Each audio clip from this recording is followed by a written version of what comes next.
Welcome back to another episode of the Father and Son Going Bible podcast. And as always, you have myself, Angel, and my father, Carlos. Wait, why do you get the cheering and I don't? That's not fair. That's crazy. But yeah, today we have a special guest, my brother Carlos. How you doing? We're good, man. Yeah. Good. Trying to get you on for a minute now. Thanks. For a minute. It's been a while, yeah. We were trying, but busy man here. Yeah. Yeah. Yeah. Always on the go. But we trying to get that bread up. The thing is that we got them. Yeah. You know, so let's make it fun. Let's make it I don't know, No, it's fun. gonna be a good one. It's gonna be a good one. I feel good about this one. Yeah, there you go. You So, know, Father, as you know, always, how was your week? How was your guys' week? my week is good. A lot of snow out there though. Yeah.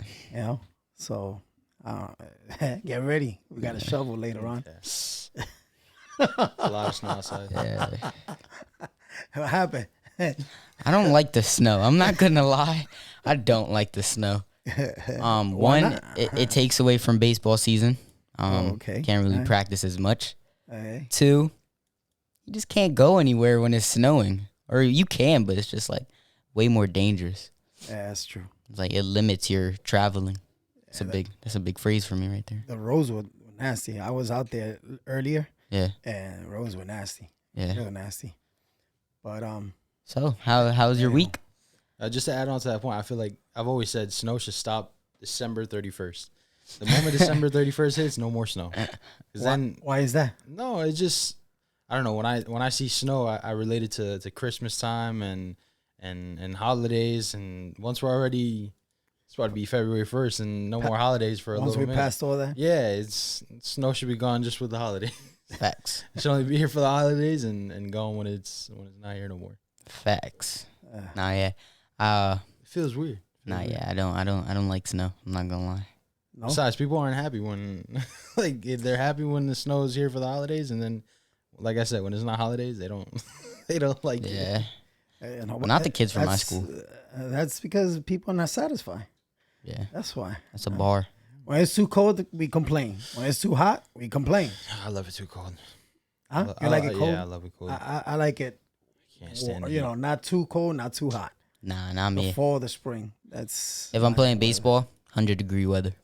you crazy. Yeah. I'm okay. You out of your mind. I'm being so for real. I just I like October baseball. Yeah, I I love agree. October. I agree.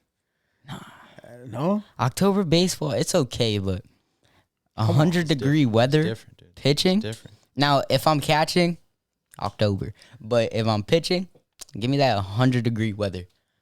Give me like 4 water bottles, and I'm good for a tournament. Yeah, but that's good because the hotter it is, it's better for the arm and all that stuff. Yeah. So it's good. True. Yeah. That's the main reason.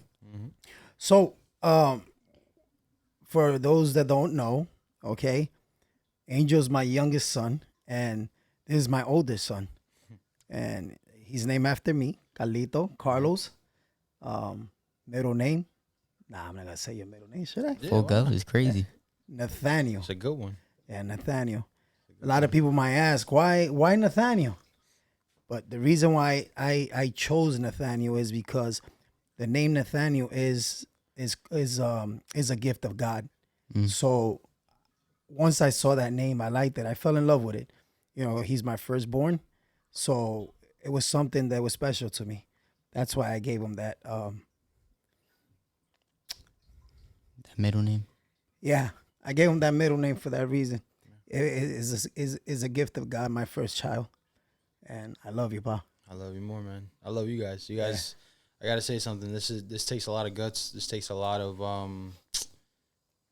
tuning out the noise to be able to start something completely foreign. I mean, there's so many podcasts out there that do very well. There's so many podcasts that are struggling. This I believe wholeheartedly.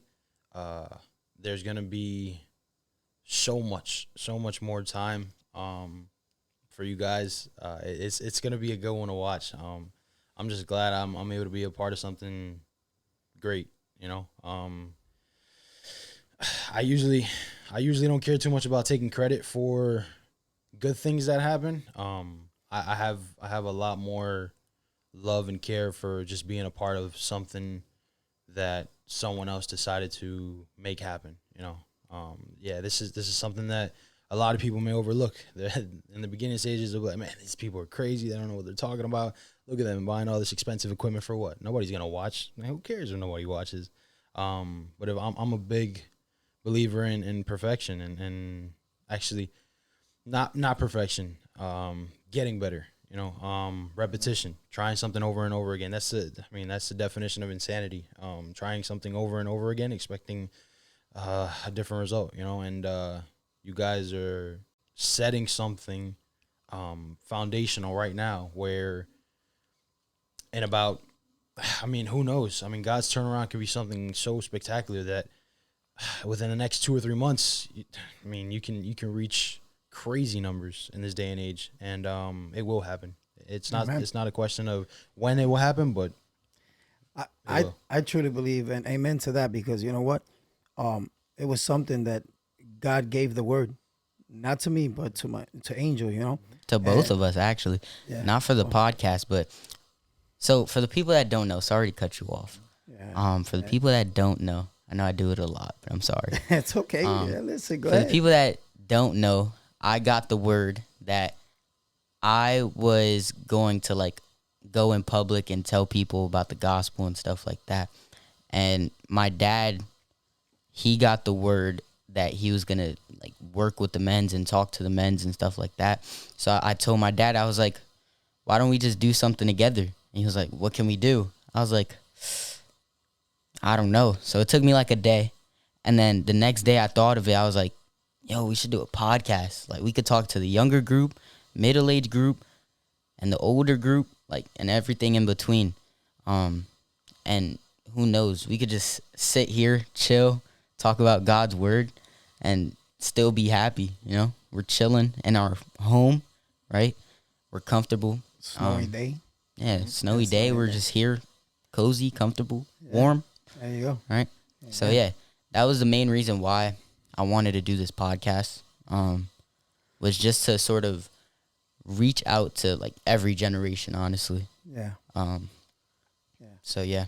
So we brought you here today, right? But before we even start, we tell us a little bit about yourself. Tell us, your journey, with school for the young people and stuff like that. Sports, or anything that you could, that you've been through, your injuries, all that stuff, baseball and all that stuff. Because there's a lot of young people out there that they probably went through the same thing you went through. You know what I'm saying? So it's something where, I don't know what's wrong with me today, but wow. But yeah, just tell the people a little bit about yourself and everything you have. Before we do that, Yeah, it's a custom. We have to pray. yeah. We There you have go. to pray. yeah. I was gonna just let it flow, but then I was like, nah, we have to. So if you want, you could start, or I'll start. You could pray. Yeah, it'll be an honor. This is your guys' platform, so if you guys want me to, Yeah. yeah. Man, All right, why here we you go. Yeah. For those back home, watching, just bow your heads and close your eyes and just. We ask that you open your hearts, open up your minds, to be able to receive what God has put in our hearts, and behind every journey, there's a story to be told. And here we go. Father God, we thank you for another great night. Although it is freezing outside, although there is a bunch of snow outside, we understand that you have us here, placed in this specific time, in this specific day and age, for something great. Not for us to get glory and honor, but to exalt your name, to let people know in our same situation, in worse situations than us, that there is a way out, that tomorrow's not promised, and we need to get right today. In our stories, Lord, you have shown us time and time again how real it is. And at some point in time, we will have to answer. We will have to see your face. And we pray, Lord, that when we do, we will not be regretful. We will not be scared, but we would be filled with joy and knowing that one day, Lord, one day you will greet us with, well done, my good and faithful servant. So, Father, I pray over this podcast. I pray over the future of this podcast. And I thank you, Lord, for the numbers you will bring to this podcast. Let this be a stepping stone, Lord. Once again, to exalt your name, we ask that this is a place, Lord, this is an altar for you to flow. Every single guest that is here before, that has been here before me and after me, Lord, that they feel a different presence, whether they walk in faith with you, Lord, or they know nothing about you, Lord.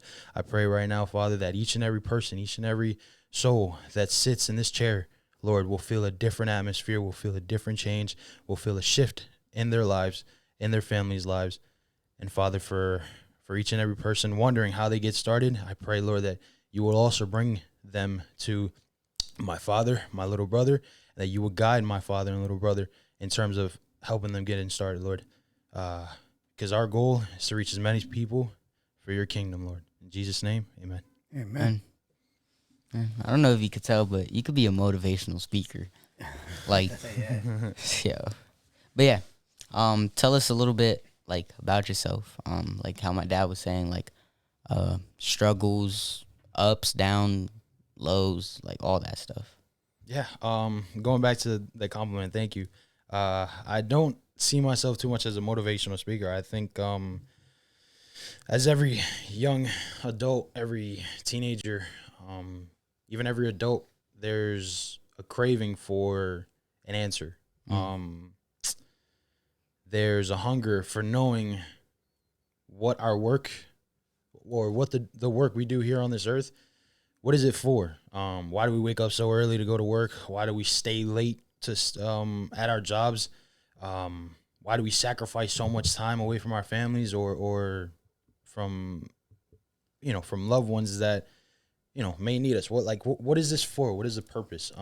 For some people it's money. For some people it's fame. For some people it's it's just to fill a void. And at a very young age, baseball was introduced to me. This is a very baseball oriented family, and our sister plays softball, so that's not too far from our neck of the woods. Yeah.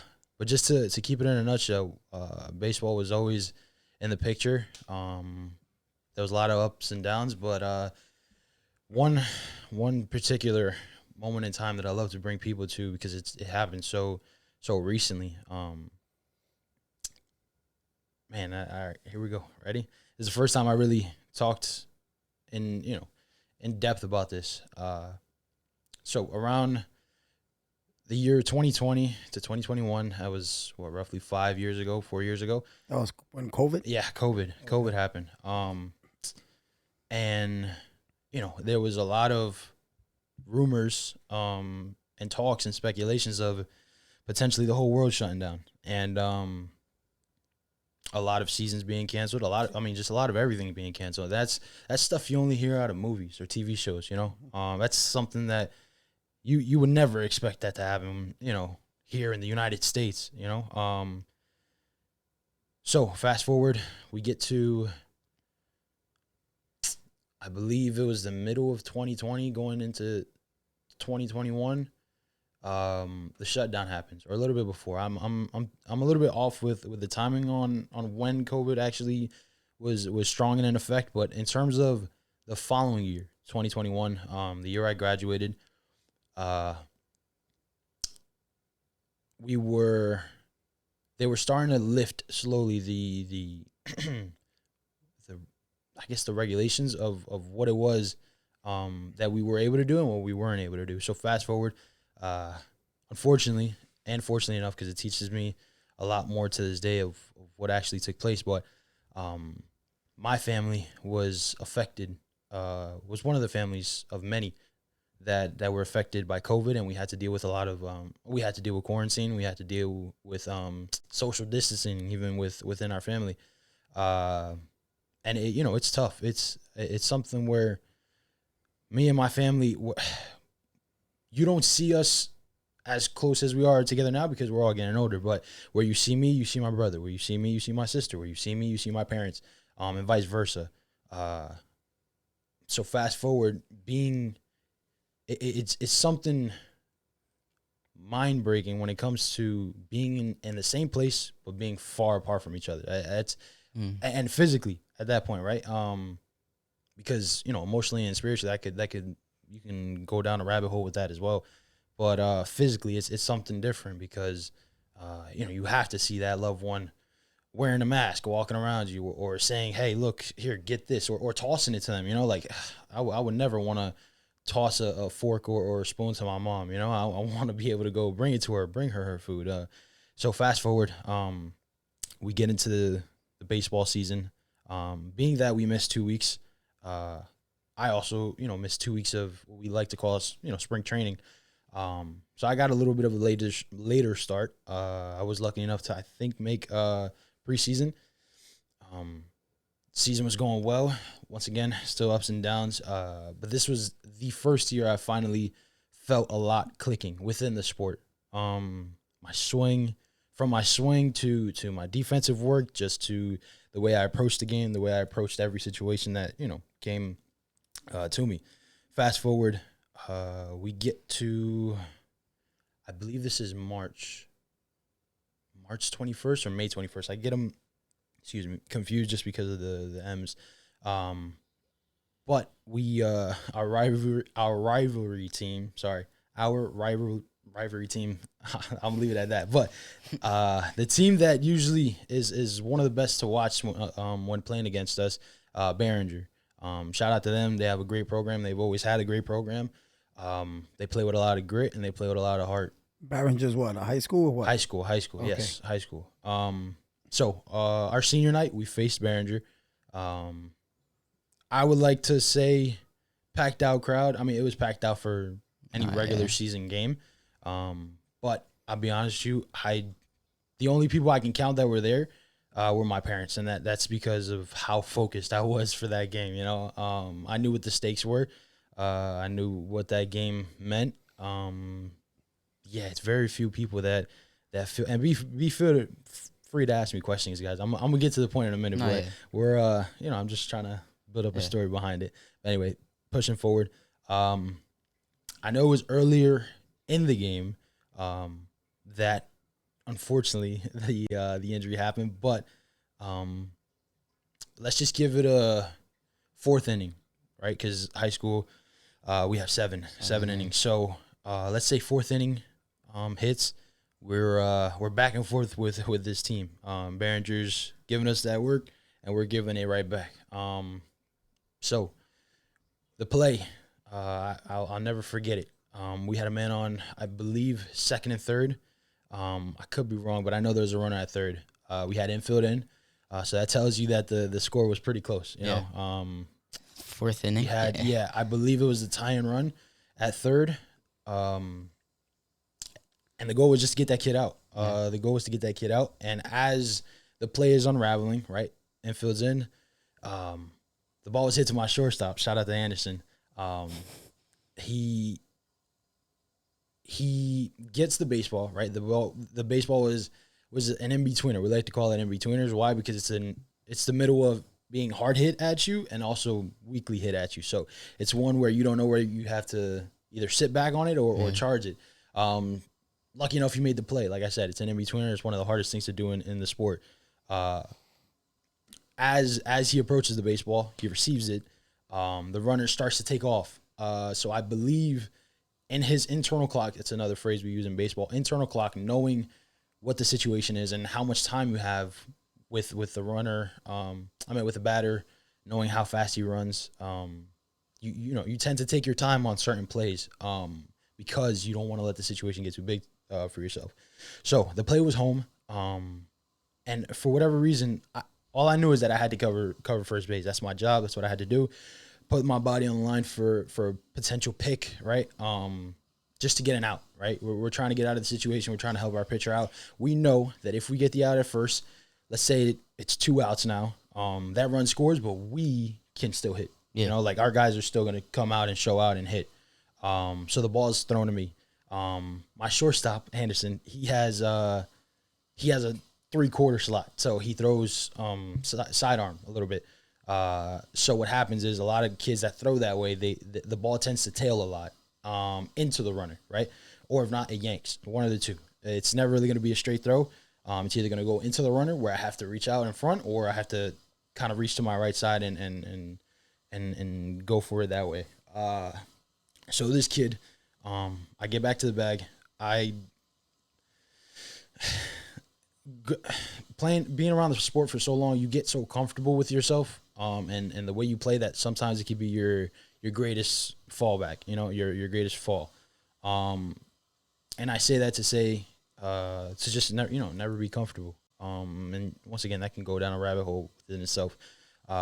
We get to the point where the ball is actually thrown at me, and as I go to reach out for the baseball, there's also something called a running lane for the batter when he hits the baseball.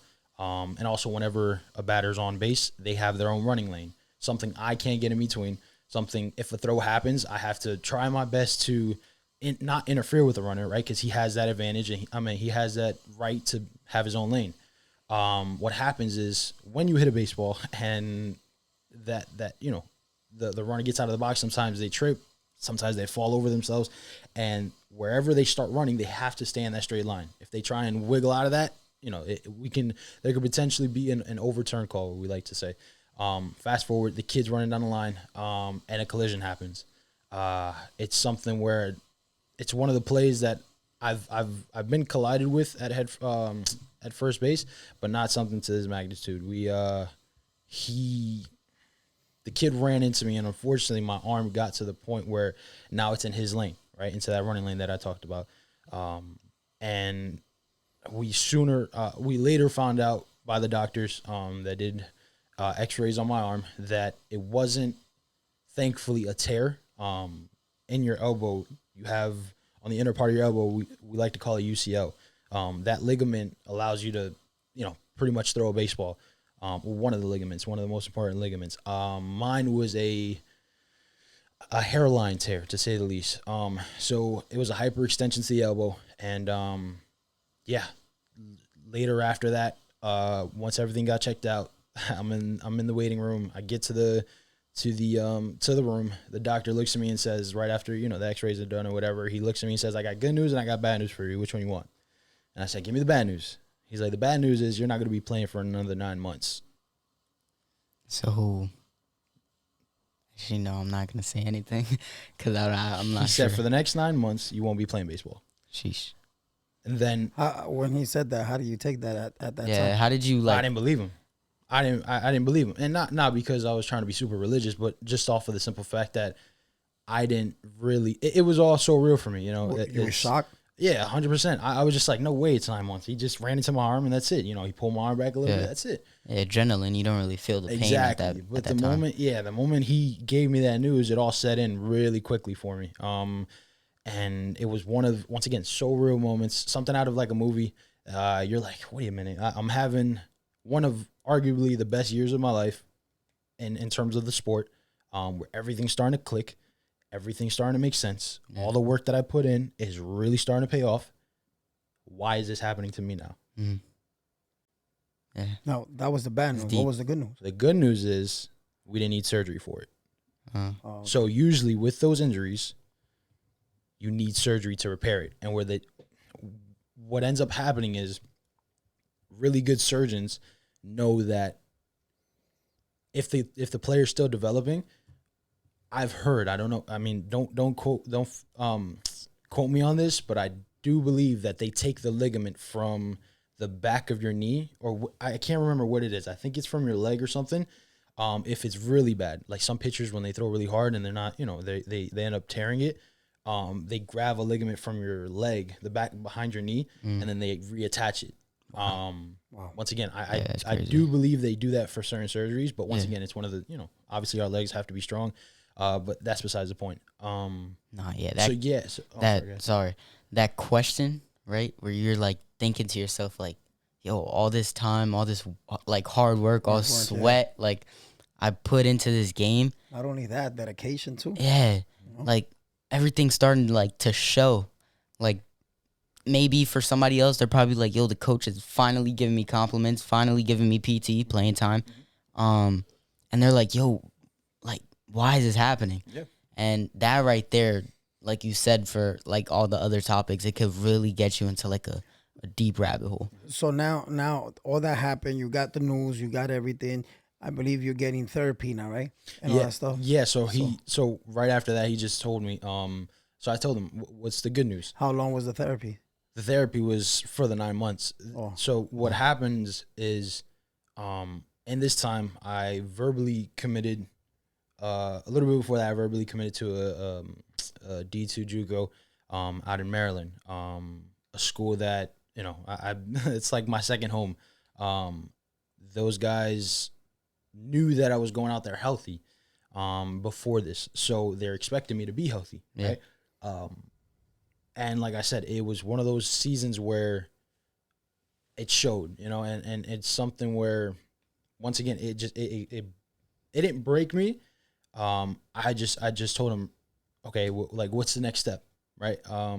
Because I just knew, although I didn't believe the bad news of it being 9 months of staying out, I knew it was gonna take some time to heal. He told me the good news is you don't need surgery, but part of the bad news is you need to wait. Yeah. Like, you have to sit out. If you do anything with this arm, you can rupture it, you can tear it. Wow. And so what happens is he ends up getting me this sling where a lot of pitchers use for their throwing arm. People, I got a bunch of different comments on it. Some people call me RoboCop because of it. I mean, look, honestly, it's a pretty cool sling, so I didn't mind wearing it. Yeah, did you have something to say? No, okay, no. Sorry. So just fast forward, we get the news.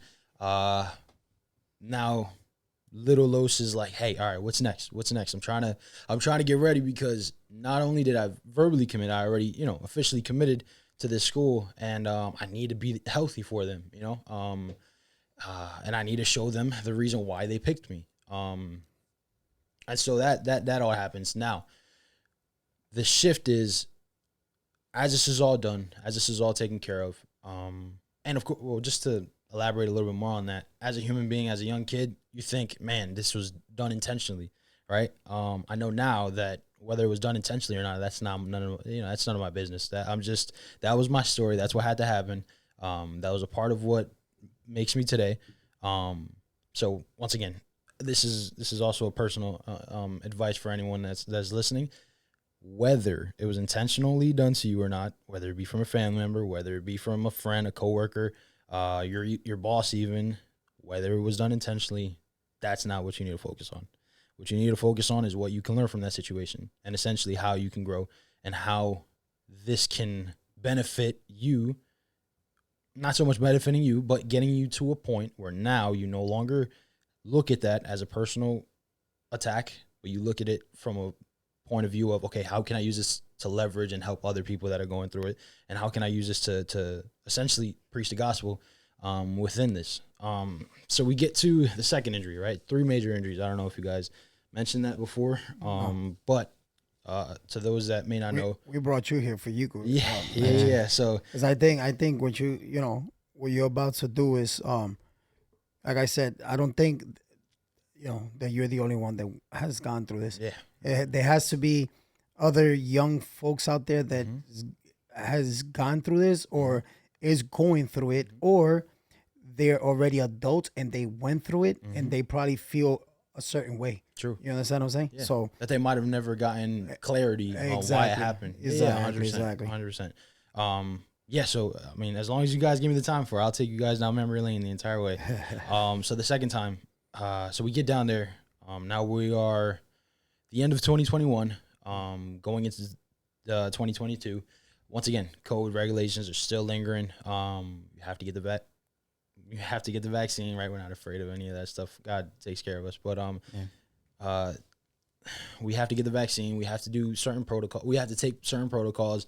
You have to wear a mask. You have to do all this stuff. Going down there, right? So after I let my coaching staff know and my head coach know, like, hey, look, this is unfortunately what happened to me. I'm going down there with an injury. So they were like, okay, we'll talk to you when you get down here. I head down there. Now this is a little bit after, so I was in the in between of definitely not ready to play, right? Not ready to play at all. But I was already recovered from what needed to happen before, which was the resting period. Taking time out, letting the ligament heal again. So with this is going very in depth. With this, a lot of young athletes don't know this, but you will lose a lot of muscle mass. You will lose a lot of muscle mass. You will lose a lot of mobility, right? Your shirt's not gonna look the same on you anymore, right? Like your clothes are gonna look different. You're gonna have some people like to call body dysmorphia, where you look at yourself in the mirror and you're like, wait a minute, I look strong on this side, but if you were to put a line right through my body and look at the left side, you're like, bro, I look like a twig, and this is stuff that I did not know was gonna happen. Now obviously, did I have the understanding of it? Yeah, of course, because it's just what it was. But I didn't realize the more I would tighten my sling, the cast, for lack of a better term, my arm was getting smaller, essentially, right? Like I was losing a lot of muscle mass. And I think one of the main struggles that I ever had with that process was opening things up, right? Because as athletes, we train to use our entire body to our best of our ability, to our fullest potential. So there's times where I force myself to use my left hand, to overcompensate of how much I'm a righty for it, But to get back on track, we get down there, right? And there's just a noticeable difference in my body type. Obviously, the coaching staff saw me before healthy. So this is something that it's a huge shocker for them, right? Like I didn't FaceTime them. I didn't, it was over the phone or over text that we communicated back and forth with this, this incident.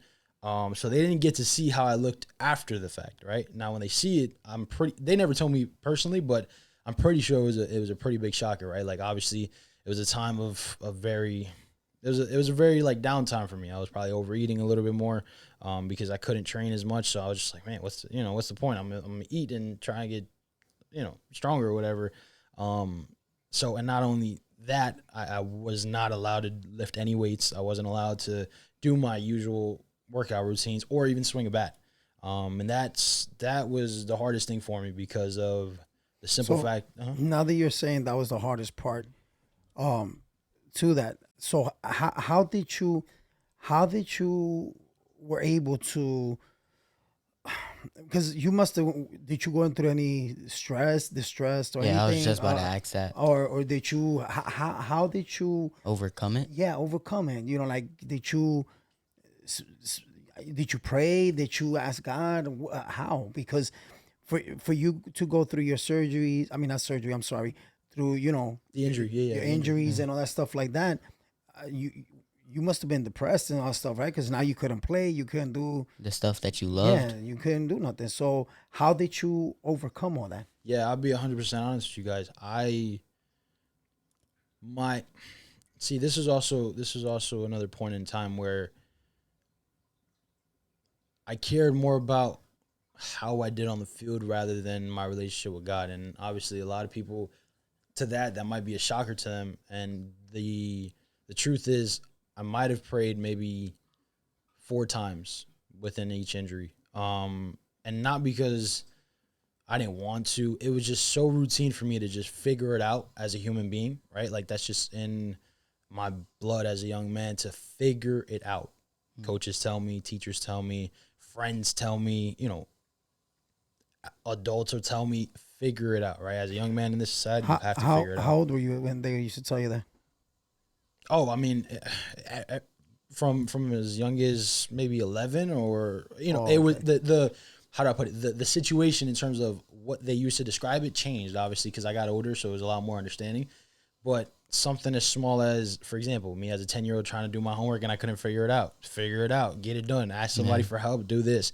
As I got older, the injuries would happen. And when the injuries happened, the thing was, okay, how can I figure this out to get better from it, right? Now that I'm older, working and stuff like that, if I need to pay for a certain bill or help somebody out in certain areas or take care of myself, how do I figure it out, right?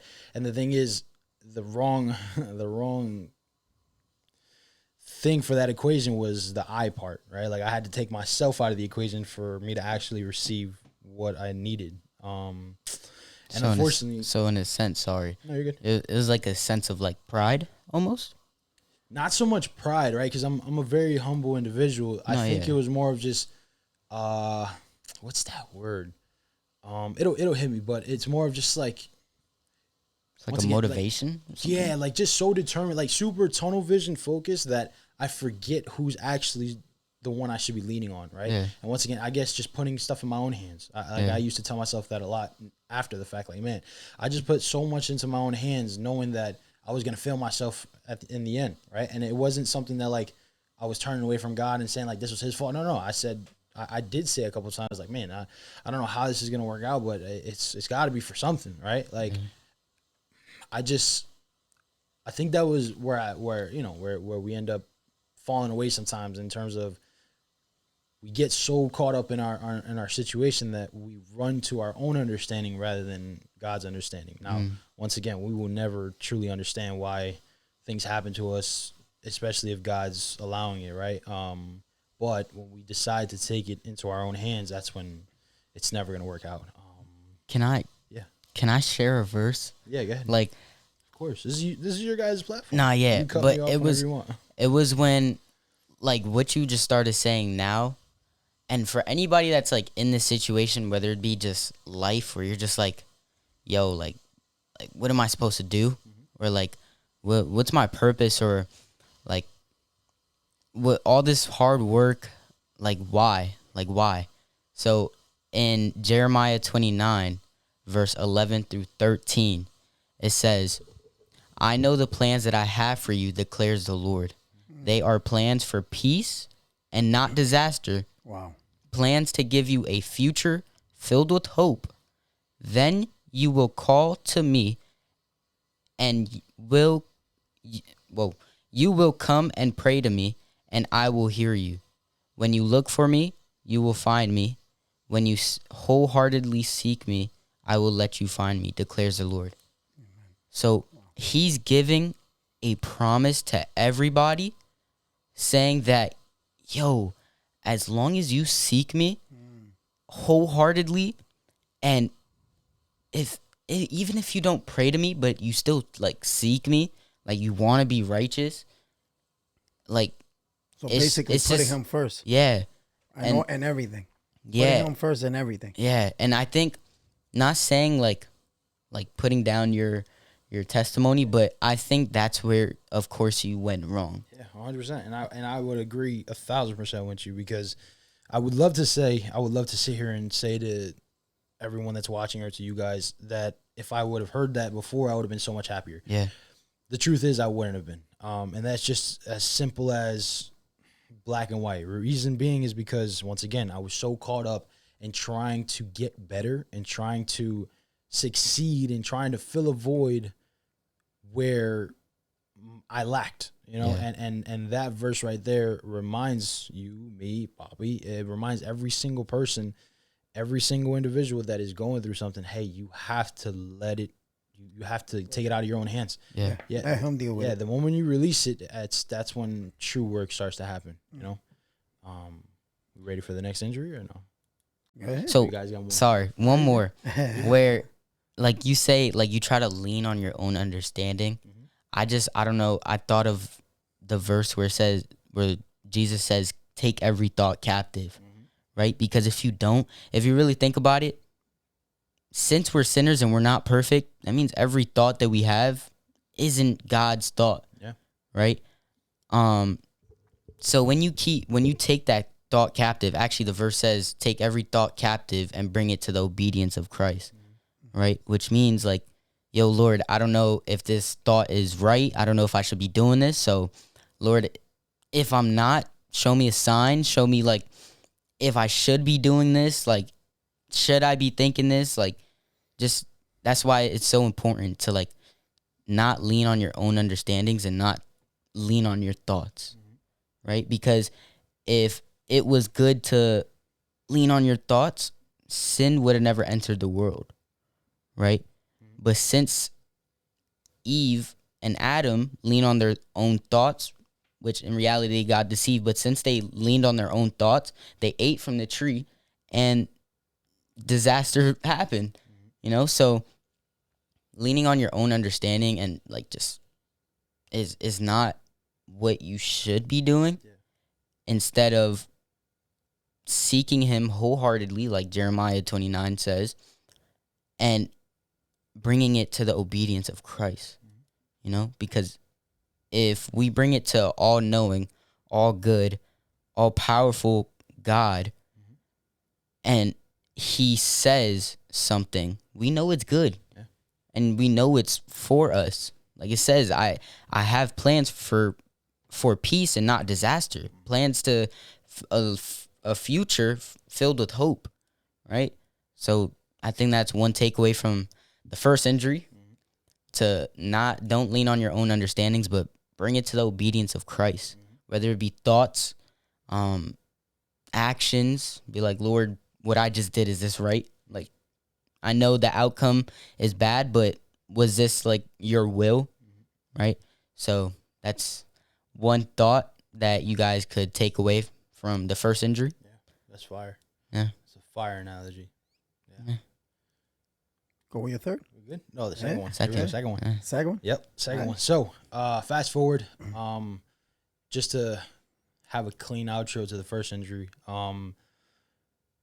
So we had our fall season, right? And obviously in the fall, that's where coaches really do a scouting report, right? Like, because they've evaluated us, they've called us on to play with them and to help them win a championship. That's the ultimate goal, right? And anyone that wants to take professional sports to the next level, winning a championship, we can care less about how the season goes. As long as we get to the end, right? As long as we get to the end and we're able to compete, that's what we really care about the most. So the conversation that I had, I'll let you guys know, a little spoiler, it was the exact same for the next two conversations that I had with my coaching staff.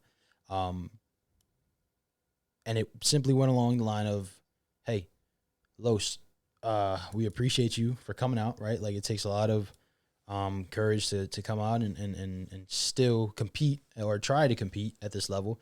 But realistically, the ball is in your court.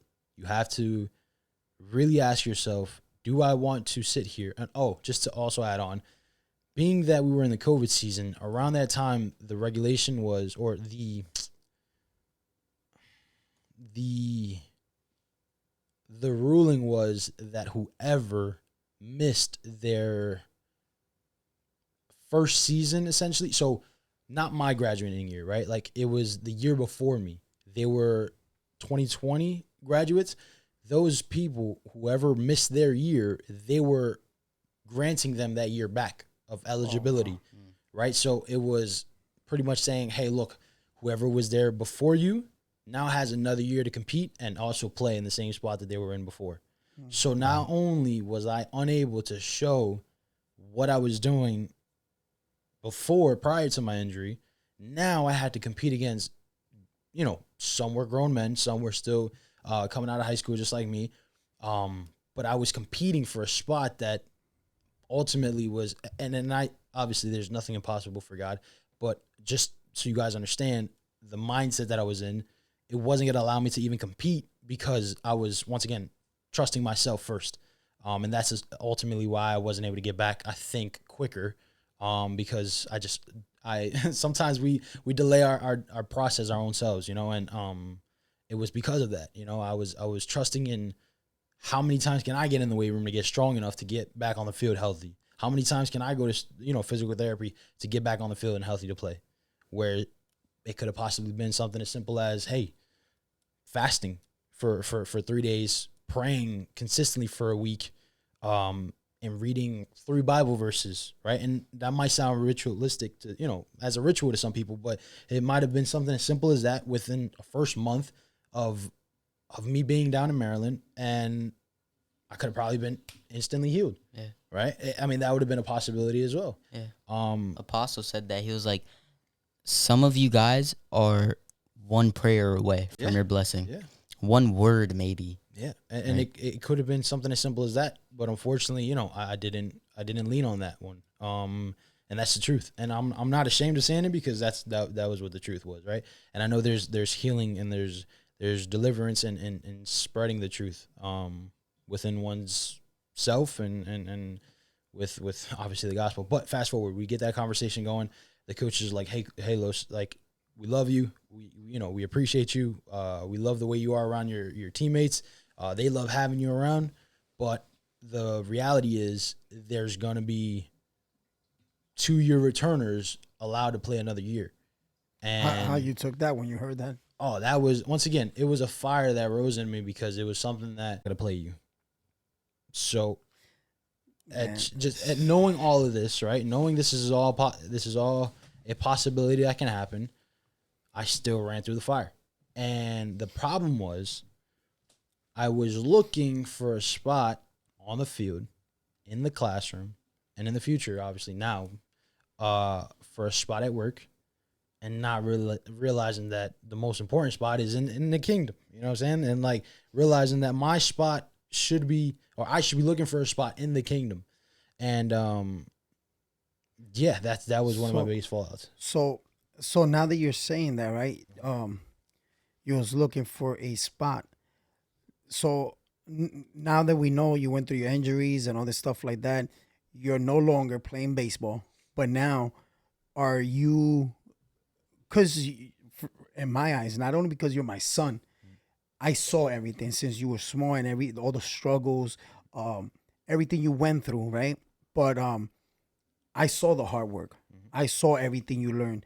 I saw, again, the hard work and everything. But now, all that all that hard work that you did, are you using it to show other kids? Or are you what is it you're doing with all that talent that you was able to capture or absorb?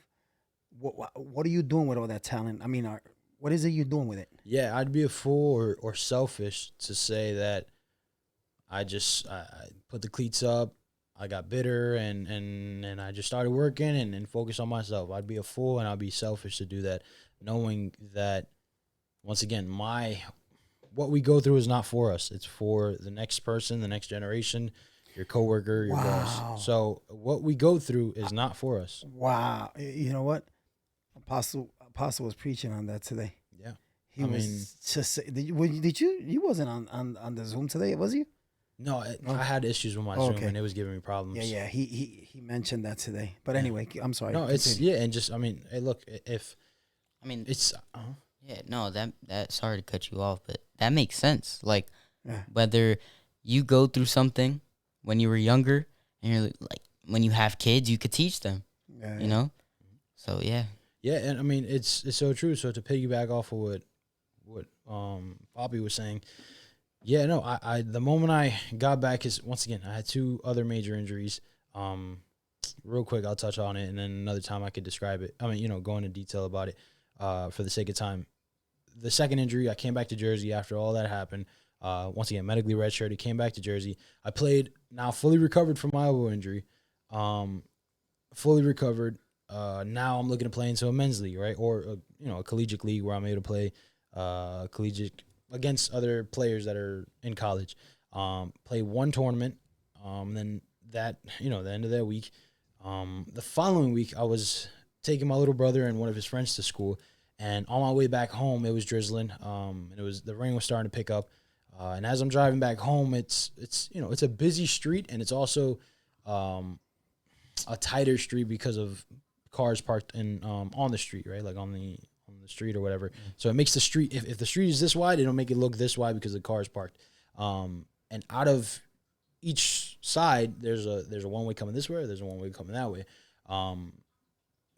Unfortunately, there was a gentleman that didn't see me and wasn't able to see the other cars because of the people that parked their cars on the street and really close to the stop sign. Excuse me. He kind of floored it so that way, assuming, or I guess hoping for somebody coming to stop for him, so that way he can get out onto the street. Once again, I didn't look at it as intentional. I just, in that moment, I'm just like, man, why is this happening again? You know? But what ended up happening was he tried to slam on his brakes, and his brakes unfortunately locked up on him, and he ended up hitting the car that I was driving on the passenger, the rear end of the passenger side. So right next to the right rear tire. And unfortunately, the car was totaled. The only damages that came from that was probably my head almost hitting the window. I was wearing a seatbelt, thank God. But the only injuries that came from that was a back sprain. Now, once again, it's another major part of your body that if you don't have a good back, you're not walking, it'll hurt to talk, right? So fast forward. Tell me about it. Yeah, it's not fun. So I had to rehab from that injury over here from Jersey. I'm sorry, in Jersey. Once again, I can talk on how the process went a little bit more in depth another time, but that was that. Now, 3 months. I was out for 3 months of summer. So once again, another good amount of time taken off from me me being able to get back on the field and getting healthy. Now, mind you, when I was in that men's league tournament or whatever, I did pretty good. I didn't do bad. I did pretty good hitting as well. So I'm like, man, I still got it, right? So young kid, still trying to get after it. Then going into the fall of that same year, which was 2022, going into 23, the fall of 22, I believe. This all happened in a matter of a year and some change. So this is one major injury going into recovery, then another injury that keeps me out for another 3 months, and then going into the fall, went back out there, played, I think, roughly 7 games of collegiate, fall baseball back in Maryland for the same team, for the same school. Still trying to figure it out. Wasn't doing good hitting-wise. I got one pretty good, solid stick in against Compton State, but it was ended up being caught by their center fielder. So after that was one of the best hits that I had in collegiate baseball. Anyway, or putting the ball in play. Fast forward, another play. Double play ball being turned. My shortstop feeds it to the second baseman.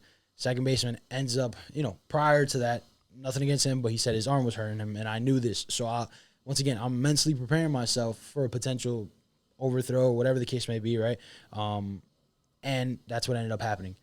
My second baseman yanks the ball into the runner. I turn to my right side now, and as I'm going to retrieve the baseball, because it was nowhere near me, I collided with a runner coming down, that hit the baseball. And the kid got there super fast. I ended up going down. I don't know what happened after the play. But the moment I got up super fast looking for the next play, looking to, see what happened. I got up. Their first base coach was like, "Hey, bud, you okay?" And I'm like, yeah, I'm good. Trying to, for lack of better terms, so all this time, you still, with your injuries and everything, all this time, you're still not seeking God. You're still doing your thing. Yeah, essentially. Yeah, like just trying to figure it out on my own, trying to see how I can get better. Just saying, hey, look, God's going to take care of me, and just not asking him for help, not doing any of that stuff.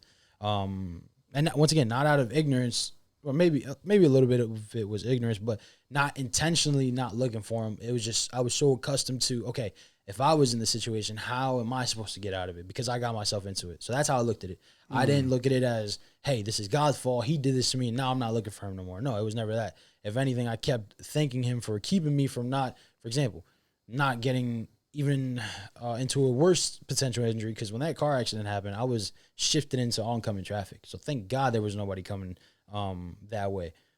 So much so that I was blocking a lady's driveway, and I guess her daughter was learning how to drive, and she didn't want her to get nervous. So she was like, "Hey, look, I know this. I know you just got into a car accident, but can you please move your car up a little bit so we can get out? I got to go to work, and my daughter's got to go to school." So it was, it could have been a lot worse. Thank God it wasn't. But yeah, fast forward, just not looking for him, not asking him questions on, hey, how I should attack this, right? And so fast forward, now I go down. It's a concussion. Now I'm out for another 3 months of that year, the end of the year, with another injury that, once again, if you guys haven't realized what's been going on, it's time. God has been taking time essentially away from me and away from my routine to go back to him. and to ask him and to fellowship with him and my brothers and sisters in Christ, to ask him for help and ask for guidance, right? So these Apostle spoke about that today too. So you know what I'm saying? Like it's all connected. So just once again, just not doing this. Now at this time I'm getting a little bit more frustrated. Not with God, but just at the simple fact that like this is where the pride comes in, right? Because we talk about pride and we look at it as like some millionaire with a lot of money talking about, hey, this is my business. I could do that. I mean, I can do whatever I want because I work hard for it, right? All the eyes in the yeah, world. Exactly. I can do whatever I want. Yeah. I could get this and that. I work my tail off for it. Yeah. The pride set in for me when I was saying, hey, I know so many people that show up late, leave early, and they still perform better than me. Mm-hmm. I know so many people that practice once every 2 weeks, go to the gym maybe for 20 minutes, don't even look at the weights, don't even look at the treadmills or whatever they have to do, don't even eat right, don't even sleep right, maybe smoke or drink, and they still perform better than me. Why is this happening?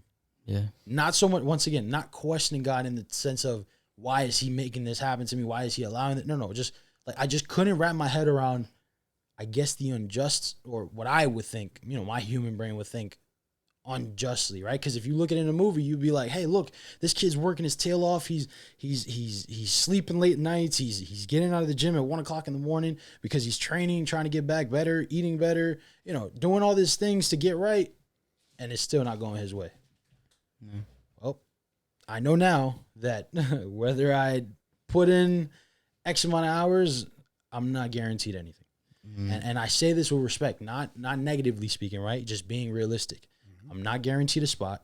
I'm not guaranteed anything, right? There's not the only thing I'm guaranteed in this lifetime, and that's all of us, is death. Right? Yeah. We're not even guaranteed the next 5 seconds of breath, and it's something where you just have to get realistic. In reality, we don't deserve anything. We don't, and that's why. And that's another thing that I know now.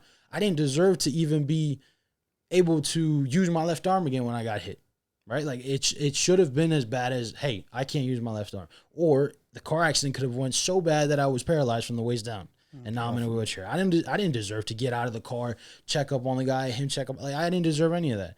I didn't deserve to stand back up from that head injury when I got it. I should have, because I'm such a bad person, because I'm a sinner, because I've fallen away, and because I've disrespected Christ so many times, I deserve to not have been able to get back up from when I got dropped, and I should have, and once again, this isn't speaking negatively, this is truth. Yeah. Right? Because a lot of people be like, oh, Khalid, you're so hard on yourself, you're so this, you're so that. No, it's truth. It's reality. It's not for me to decide whether I deserve this or whether I deserve that. Because if it's like that, all my selfish desires, right? Everything that I want to feed my own flesh, to fill my own voids, I would have went way farther down the deep end than I could have, thought about. Yeah, and that's another thing. We're so undeserving, right? That one little white lie leads to death, eternal death. Like, if you think about that, like, that's so insane. Like just one little white lie, right, could lead to eternal death, right? And that right there, just like, if you don't feel that in your heart, then I don't want to judge you, because we were talking about judgment on the last episode, but start getting closer to God. But to add on to his point, right? Because my brother brought up a good point. Even if we say one lie or one white lie, we're guaranteed hell, right? Yeah. And a lot of people will say that, and they'll be like, oh, well, how can a loving God send you to hell? Let's just say, for example, because it hit me the moment he mentioned it. Let's just say my sister and him, for whatever reason, my sister stole something from his room. Now he's chasing her down the stairs in the house, trying to look for her, like, hey, I need my stuff back. What are you doing with my stuff? And he looks at me, he's like, hey, where did Kim go? And she went right, and I tell him, yo, she went left. I just deceived him. Yeah. Something as small as that. Like, people will think, oh, it's harmful. It's not harmful. No. The way you do one thing is the way you do everything. That's how I believe it to be. The way I do one thing is the way I do everything. So if I tell that one white lie about that, who's to say that when my boss asks me, hey, did you show up at 8 o'clock when you were supposed to start, or did you show up at 9 o'clock an hour late? And I say, no, I got here early. Meanwhile, I told my coworker, now this doesn't happen. This is another example. All right. But meanwhile, I told my coworker to punch in for me. Yeah. From that little white lie, it spreaded to me now lying to my boss saying, hey, no, I got in at 8.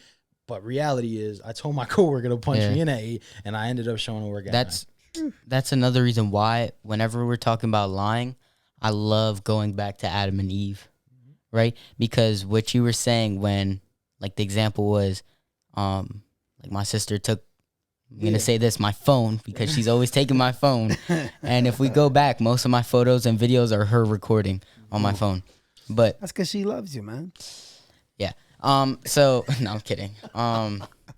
Just going back to that where you said, like, she'll go right, and I'll ask you, and you tell me she'll go left, right? Deceiving. And then, deceiving. That's the key word, deceiving, right? Satan deceived Eve, right? And that's the most dangerous part about lying to somebody, because they don't know that they're being lied to, right? So you lying to them could lead them getting hit by a car, right? And that's the importance of lying to somebody, right? One, it could send you to eternal death. Two, it could possibly take their life, right? Even just from that little white lie, right? And if we go back to Adam and Eve deceiving, like, you don't know when you're being deceived. That's why Satan used his words precisely, right? To try and get that opportunity for them to eat from the tree. He said, if you eat it, you'll be like God, right? That you'll know good and evil. But that's the part where he got them, right? Since that little white lie, right? Well, not little white lie, because that's a really big lie, right?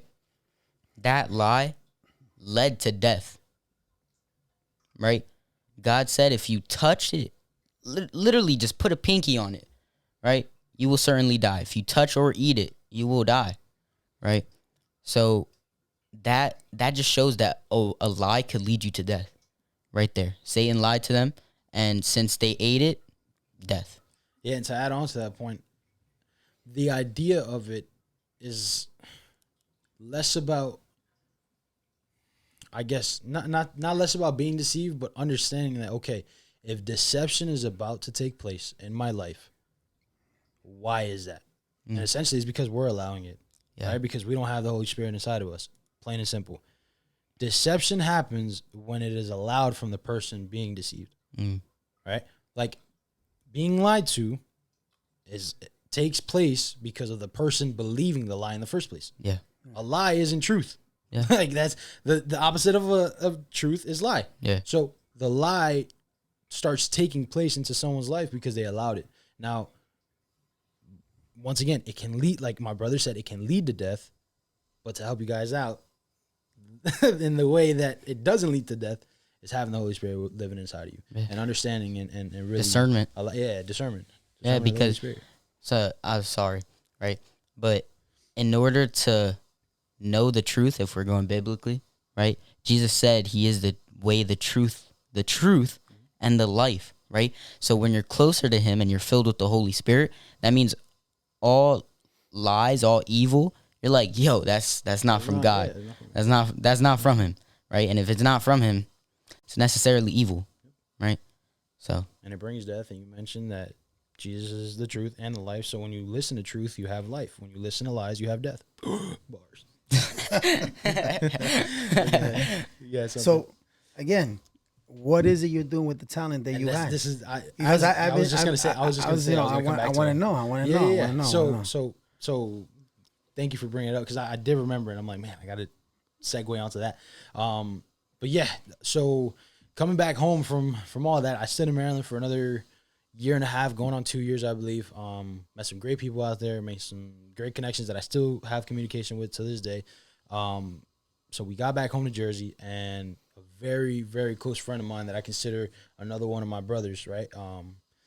This young man has proved to me that there are real human beings that care for you, right? There's as much bad as there is in this world. There's a lot of human beings that understand your situation, from whether he was in my situation or not, in my same shoes. There's people that really care, right? And this gentleman goes by the name of Max Reyes, right? And I've known this great young man of God ever since I was, I think, 13, maybe. Yeah, like 13. Y'all played together. Yeah, huh? we played for the same travel team.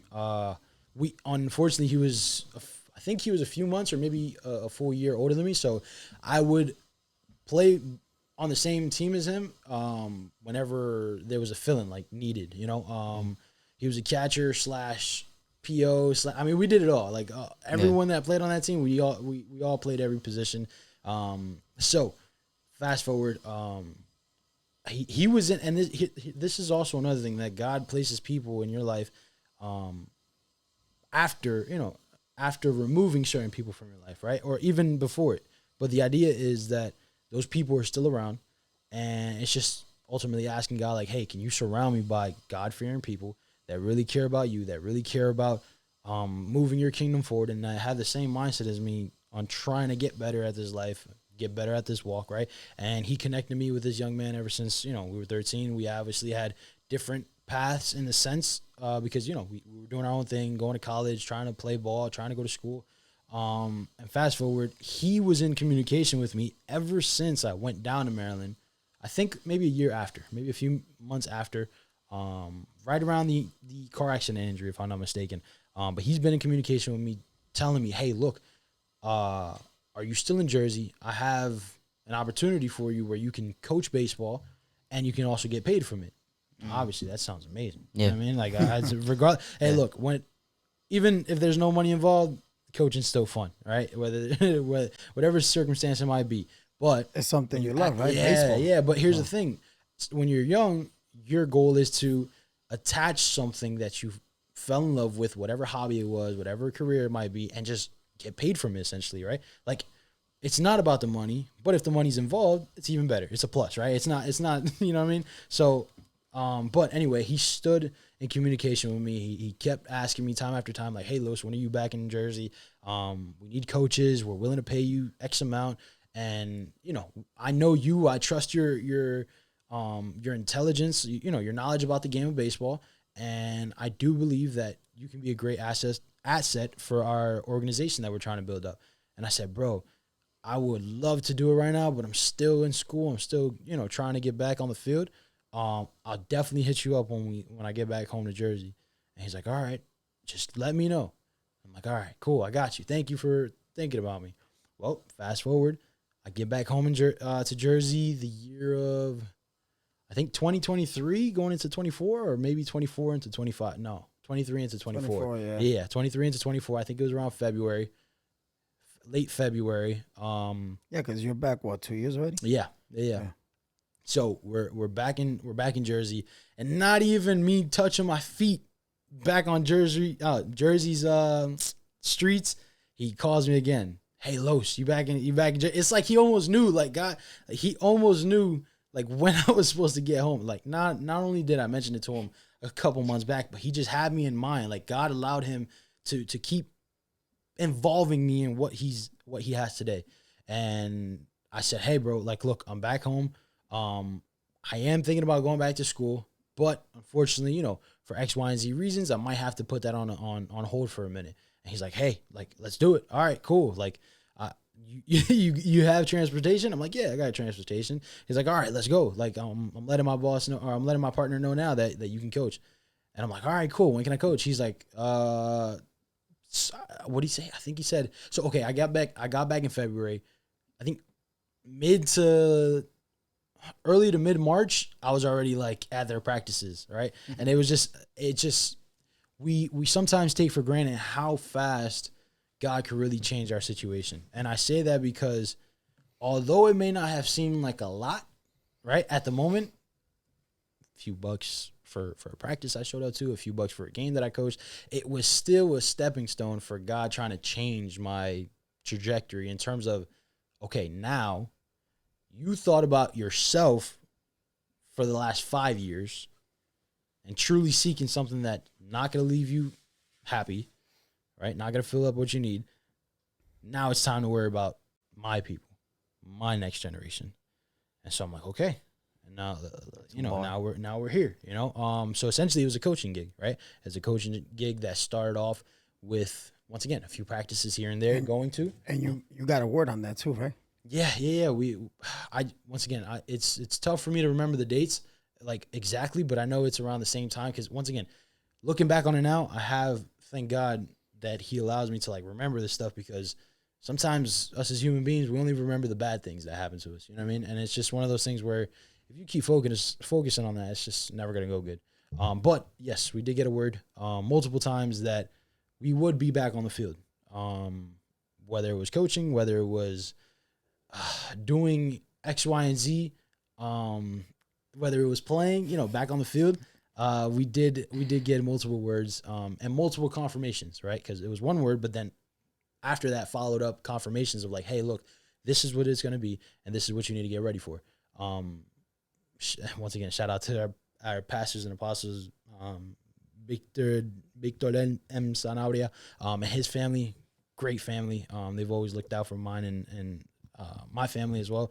And if it wasn't for that man of God, that little thread that I was holding on to would have broken a long time ago. But yeah, so to answer your question, I know I went around, but yes, we grabbed all the knowledge, all the experience, everything that I went through, and put it right back into coaching.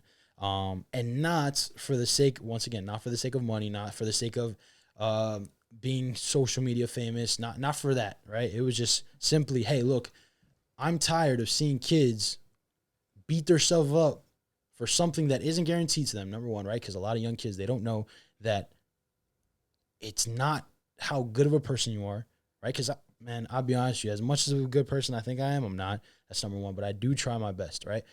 It doesn't matter how much of a good teammate I was, right? Because that was even in the conversation, and this is not throwing shade at my coaching staff or whatever, but that was in the conversation. I was a good person. I was a good teammate, but essentially I just didn't fit their need. And their need was to perform. Like they needed somebody to perform. And I just couldn't fit that role for them. So that's just to let every kid know. It's not being negative. It's being realistic and being understanding of, hey, look, doesn't matter how well of a person you are. It doesn't matter how hard I train. It doesn't matter how long I've stayed in the gym for or how much I spend time at work away from my family. I'm not promised anything. That's any sport, right? Or in life in general. Life, yeah. And any sport, yep. So, going back to, getting a word, I know this is sort of like, this could be part of your testimony, but like, have you ever had like a supernatural encounter, whether it be like good or bad, like anything, like whether it be like God like audibly talking to you or like something happened or something?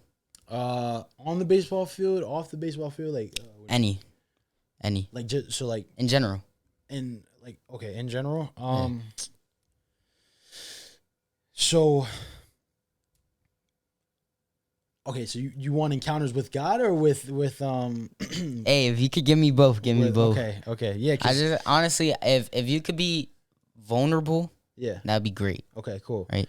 Yeah. No, there was there was, and the reason why I asked, right, it's not for me to sound like anything else, but the reason why I asked is because there is heaven, there is hell. Like for people that don't believe that, you're highly mistaken. If you only think there's a hell, or if you think hell is on earth, like no, there's a real place that's separated from God or with God. So that's why I ask. There's good and there's evil.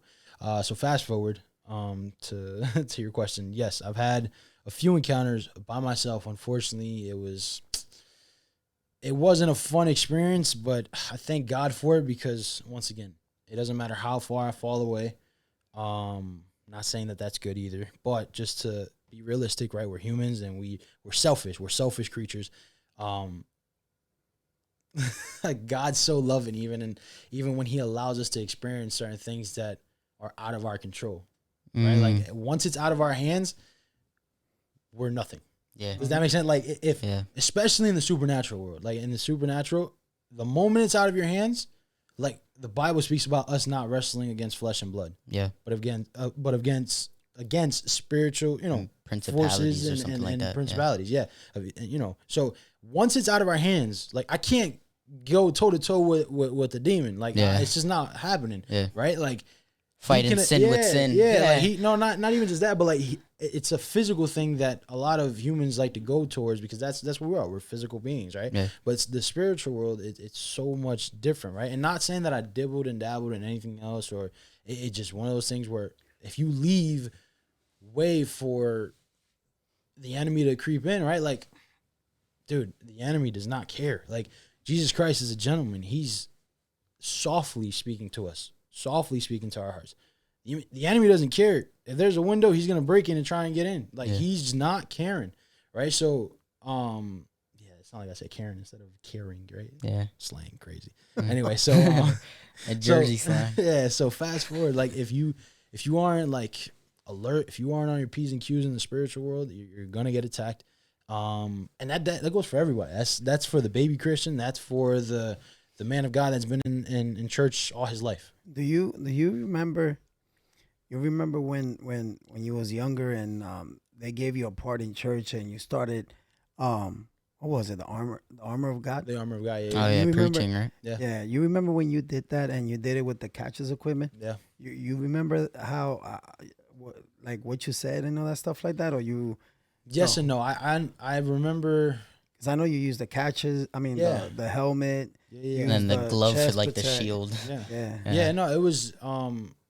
I tried my best, right? A lot of people liked that. Yeah. I try my best to tie my experiences to something that sometimes it sounds like if I'm talking to a third grader, right? Like, but I love the idea of being able to make sense to that third grader or to the elder at church, right? Like that's something that I feel like that's a cool attribute to have as a young adult, because I've seen so many people talk to young kids and talk down on them, when in reality they're the ones that are going to be able to fix your computer when you need it. You know what I mean? Yeah. Like they're going to be the ones that fix your car when you break down on the side of the road. And so like you just, once again, you never know who it is you're talking to. And to go back to your point, so that whole that preaching, the essence of it was to try and relate, once again, baseball and God's word, right? And obviously having the full armor of God is super important, and also having your catcher's gear in a baseball game is super important as well. I mean, you forget your glove, you're not a catcher. You forget your helmet, you're not catching. Like if you don't have You forget your helmet, you're getting a concussion. that's what I mean. You're just not gonna catch it. It's not gonna happen. It's like it's weird, you know. So and then if you don't have so that if people have the, they probably thinking like, yo, the catches equipment and the armor of God, use the brain or use the and figure it out how you pictured. I'm saying this to the audience, where okay, the helmet, and stuff like that, for them to picture it out the way the armor of God is, you know what I'm saying? And it's so also it's something. Yeah, and it's also a cool way where it gives you a different excuse me. It gives you a different outlook on sports as just sports. You know what I mean? Like it not only it's a cool talking point. Because if you think about it, football is almost the same thing too. Exactly. Because Yeah. they got a helmet, Yep. they got the chest guard, they have, pads, knee pads, all that stuff. Or even something like our army or our militaries. Yeah, they have to military have they have to have armor on. Yep. Right. If they don't, they can Police potentially- officers. police officers, firefighters, anybody. Firefighter, yeah, that's right. Them Yeah, too. anybody. I mean, and like I said, it's just one of those things where when you look at it again, you have a different set of eyes when you're looking at. Like, so for example, me and Angel knowing now, like, hey, having the full armor of God, and we see this catcher, he just blocked the baseball. Thank God that saved him from having a heart attack, because that ball could have hit him in a weird spot and it could have stopped his heart. Yeah, or a foul ball same straight to thing, the right? mask. Yeah, like That's scary. The breastplate of righteousness. I don't know. I'm not gonna lie. I'm not I'm sure. a little rusty on that one. I'm not Yeah. gonna lie. That's why I didn't want to. I haven't got to the that helmet part. of salvation, I think, though, right? Yeah, and then I think the shield was like from like truth and Exactly. lies. Shield of truth. Yeah, Yeah. shield of truth. And If anything, we can look it up. There's no problem. But the idea is when we start seeing like me as a coach, when I start seeing kids that don't have their equipment on, hey, look, I'm just get as real as it gets. In baseball, you have to use something called a cup, right? And it's not a cup that you drink out of, right? It's not one of those cups. It's a protection to protect young males, young athletes, Genitals. and their genitals. Yeah, exactly. It's just trying to keep it as real as possible, but also keeping it, PG-13. Yeah, try not to get demonetized. Family over friendly, here. family friendly channel over here. But it's just being real, right? Like if you do not wear that, you can risk an injury, and it's not going to be fun. Hey, and your family jewels might come out with an extra head. Yeah. No, I'm kidding.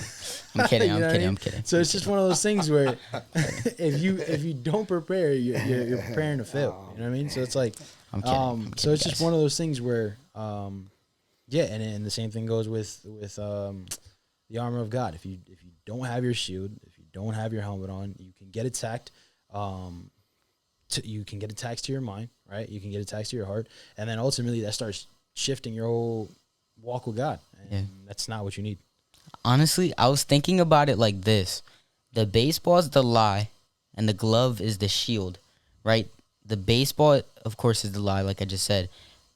If it hits you, it could hurt, right? But if you have that glove and you catch the baseball, the glove, the shield, is protecting you from that lie, from that hurtness, right? I don't know if hurtness is a word. I don't think so, I right? don't think so, but we can keep pushing those. With all that hurt, right? But yeah, just trying to go back to that point where it was just like going back to, have you seen like anything in the supernatural? Yeah, Because me personally, I haven't. Thank God, whether it be good or bad. And of course, we all want the good, but if there's a time for the bad, it's real. Exactly. Like honestly, I've heard testimonies where they say like your senses, touch, feel, see, like It's heightened. like literally maxed out, like Enhanced. Yeah. like 99 overall. It's spiritual. Yep. Yeah. Yeah, So no, it's just, so when I got the helmet of salvation. I was going on that. I said that. Okay, the chest, chest. The Yeah. breastplate is of breastplate righteous. of righteous. Okay, we're good. Shield of faith. Yep. You said shield. What'd you say? I said of truth. Of truth? Yeah. Truth. It's all right. Um, Sort of A truth, little bit I of think both. it is, right? A little bit of both. Sword of spirit. Never mind. Whoops. The belt. We got to get in our word a little bit more. Nah, it's true. belt. The belt of what? Of truth. Wow. Wow. What happened? Wow. It was just because he said shield of truth, and I agreed with him. Oh wow. Yeah. That was a big foul ball. Yeah. That was a Okay. strike. Swinging out of my shoes. And then the That's a good analogy, though. The shoe is what? Spread the good news. Mm. I'm correct or no? I'm reading it. I don't know. It says spread the good news, or is it this one right here? Yeah, no, you said it right. Okay. Yeah, spread it again. So we got. But that's what it So says we under. we have the helmet of salvation, breastplate of righteousness, shield of faith, sword of the spirit, which is the Holy Bible. Yep. Correct. You knew that? Belt. I'm kidding. Belt. Nah, I'm not gonna lie. Everything that you said so far, didn't know. Belt. Me neither. That's Isn't why, that that's in why- like Ephesians though? I think all that is talked about in Ephesians. Because I remember having the chain. Remember? I think you still wear it. I think you're right. Yeah, I think Ephesians. it is right. But yeah, those are and there's what is it? 7 weapons to fight every battle. Mm-hmm. That's what it says here. That's I guess a warrior. Mm-hmm. Yeah. That's the armor of God. Yeah. And you can even go down the rabbit hole and say, hey, look, if I don't have my shield, it's over. Like, it's just not working. If I don't have my helmet, I'm going to get attacked every which way from the enemy's schemes. This might wow. get deaf. Like Might go right deaf. now it's pointing. This What is did he pointing. This is pointing to the breast of the righteousness, and it says Satan attacks our heart, emotions, self-worth, trust. You see that? That's And crazy. and then let me see. What about this one? The enemy wants us. This is the helmet of salvation. The enemy wants us to doubt God's, Jesus, and our salvation. And then it says over here, to protect your mind. Mind and what? I can't see this because it's all blurry. Because these are drawings. It's not something. Yeah, somebody drew that. It's not. Yeah, That's cool, yeah, How it is word. cool, kind of cool. But you see, I don't know. If you Yeah, can no, they're see it. definitely not seeing that. That's all Yeah, right. but it's Hey, it's just a If you guys are really interested, open up your Bible. No, I'm sorry. yeah, no, and Quick you know promotion. what? And look it up in Google. Open your Bible. Because I got this from Google. Yeah. Yeah, And if you guys are really interested, I believe it's in Ephesians. I'm gonna Go look that read. up right now. Let me see. Go read. If I can Honestly, find guys, I don't know. I'm pretty sure this is like every other young kid. I'm not speaking for every young kid, but me, I don't like reading. it. Ephesians 6:10-18. Yeah, see, so Ephesians, The right? armor of God. I don't like reading. Right? That makes two of us. Yeah. But for some reason, right? I guess the apple don't fall too far from the tree.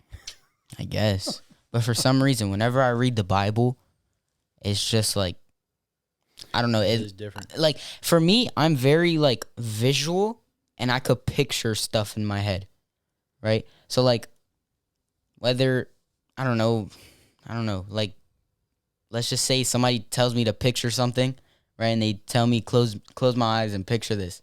Like, I'll be able to picture it. Like, it'll literally be like a movie scene, right? This is cool. And that's why I love reading the Bible, because yes, it's stories, but these are true events, right? So it's cool to picture them. But yeah. So going back to Yeah. supernatural events, Yeah. me, I haven't had any, thank God, and so yeah, I just want to we hear had- your backstory. Excuse me. When I was in Maryland, two different occasions. One by myself.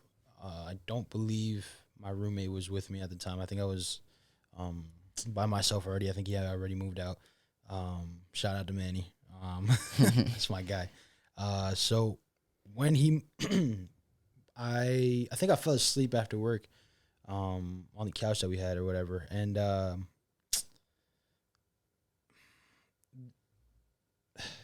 when I fell asleep, sometimes you just wake up through the night and you're like, man, like wasn't I just sleeping? Why am I waking up? Or you're looking at your phone, you're like, man, I gotta go to work.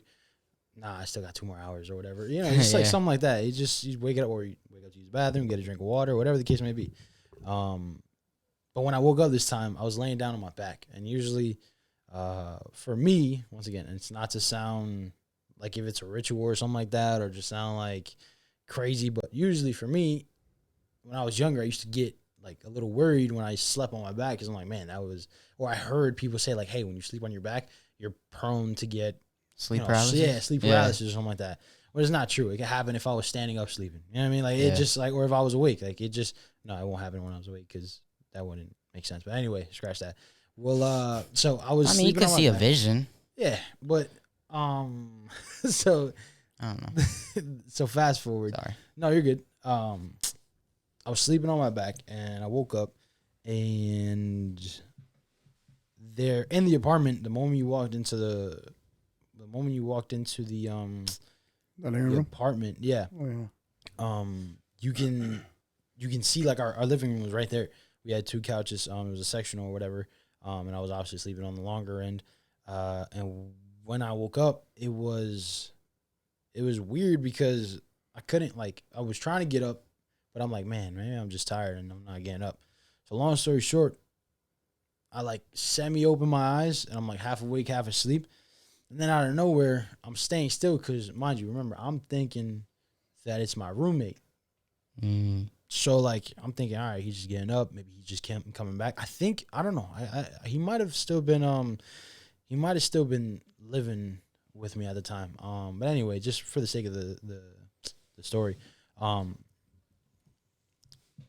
I thought it was him, like, coming in late from wherever or whatever, So I saw this human-like figure. It looked like it was a hoodie, right? Like, if the guy had a hoodie on, like the one I have on, like all black, and it had a hoodie on. So I thought it was him, and I thought he was like just trying to be quiet, like to not wake me up or whatever. So I'm like, oh, all right, so it's him. So I kind of closed my eyes again, and then when I open up again, it's still there. So I'm thinking like it was, I thought it was him, and he went to the room and he just went to sleep. Yeah. And so I'm like, okay, I open up my eyes again, and it's still kind of there. And before I keep going, I pray that nobody gets anything from this, or if you're going through the same situation, just go back and pray. Like, don't even try and ask like what it was. Just go back and pray. It's not of God. You know what I mean? Like, oh, I thought you were gonna ask me something. Yeah, just go back and pray. But anyway, and to add on to that, I hope that this delivers people and not, put chains on them, right? Like, I say this not to boast about my experience. I don't say this to glorify darkness. I say it to expose it, and to expose like where I was going wrong. It's a testimony. Yeah. And to also explain on where I was going wrong and how how that ended up happening, So fast forward, the figure's still there, and I'm like, yo, this is like, I thought bro, went to the room. Yeah. So I'm like trying to get up, and then all of a sudden I see like, it's just weird. Like, I see it coming closer. Now, mind you, there's a sectional. So I'm laying down on the longer one. The short one's like parallel to the wall, but off the wall, obviously. And then there's like that walkway. So it's still there.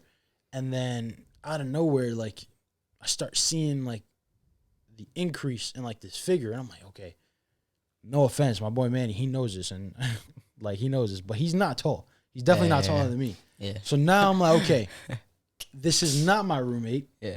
Because I know it's taller than my roommate. Yeah. So I'm like, okay. And mind you, me and him are the only ones that have the keys to this apartment. So if anybody gets into this apartment, it's not because we allowed it. You know what I mean? So it's just like, it was crazy. And so I'm seeing it like it looks taller, and I'm like, man, what the heck? And so now I'm like trying to move to get up to like approach it and be like, yo, like what's going on? And so once again, the whole time I'm thinking carnal mindset, right? I'm thinking somebody broke in. Yeah. And like somebody was trying to like steal some stuff, because we also had our PlayStations there. We had TVs there. So I'm thinking they're already like, somebody's trying to break in or whatever, right? So you're thinking you're in the physical, but you're in the spiritual. Yeah, spiritual. Yeah. Looking back on it now, I'm like, it was all spiritual attacks, right? And so in that process, and once again, this might sound crazy, but this is what I experienced. As I see the increase of this black figure, and I'm knowing, all right, I know, once again, this isn't my roommate. This person I don't know, because it's taller than me at this point, right? Like I'm 6 foot, 6'1", like I'm a taller individual, and I know, and I've been around people that have been 6'5", 6'6", you know what I mean? Like I've walked around people, I've worked with these people, and I didn't say it, but anyway, I know I can kind of already, I have a good eye for judging, like, okay, this person's definitely 6'3", or this person's 5'7", you know what I mean? Like 5'7". So when we get this knowledge all taken care of, and we're like, okay, we got all this information. This isn't, and I don't know this person. Now let's try and get up and like catch this person off guard, because now it's approaching me. Like this figure is getting closer to me. Yeah. And I'm like, okay, I'm gonna shock it. Like something's gonna happen. I'm gonna kick him. I'm gonna swing. Something's gonna happen, right?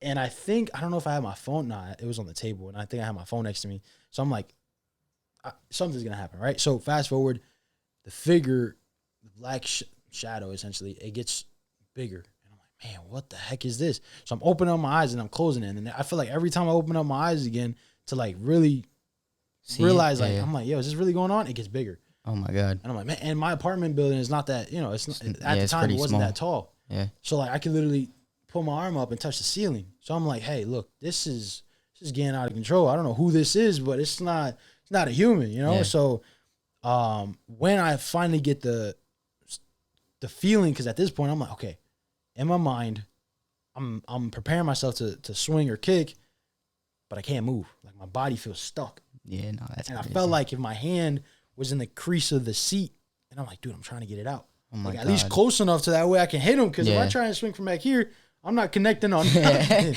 I might swing around his head and give him, like put him in an arm bar. Yeah. Like, give him a hug. So, so as this is going on, I'm like, okay, now I'm like trying to move. Like at this point, I'm like, okay, let's get up. Guys, I kid you not. I start seeing it inflate and like open up its arms. So now I'm like, okay, now this person wants to fight. Yeah. Or he's gonna come attack me. And in the spirit, once again, I mentioned to you guys that it was my couch there, and then the long one that I was laying on. And then there was also a walkway, like straight ahead. The moment you go into the door, if you kept walking straight, there was the bathroom and then our rooms or whatever. I'm going into detail right now because I don't live there anymore. So, but that's how the layout was. The couch, the smaller couch that this figure was behind, in the spirit, I saw it grab the end of the couch closer to the door and just throw it across the room. Oh my God.